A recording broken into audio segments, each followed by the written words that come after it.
Welcome back to Recreational Garage. Still working on rear suspension for the 67 Mustang here. Waiting on the bars to be created for the upper control arm mounts so I can finish getting that all mocked up. In the meantime, I'm working on some spacers for the lower control arm boxes. There's pretty much a 1/2 inch gap between the box and the floor pan.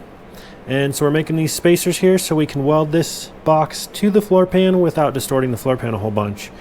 So I've got these pieces here I TIG welded together. I figured this would be a great place to practice TIG welding because you'll never see this thing. It's not pretty, but it gave me a lot of practice and it was worth messing with, I think. So basically we'll go this in here. We have cut some pieces like this for each side, and that'll give us something to weld to. Anyway, let's get to it and see what we can get done.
All right, it probably doesn't look like we made a whole lot of progress this week, but I feel pretty good about it.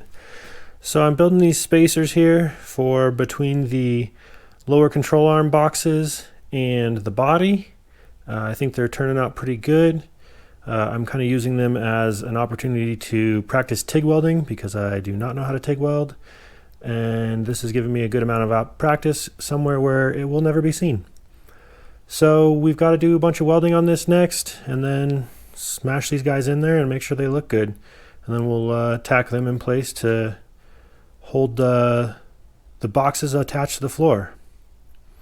Anyway, some good progress here. Still just pushing forward. Thanks for watching. We'll see you next time.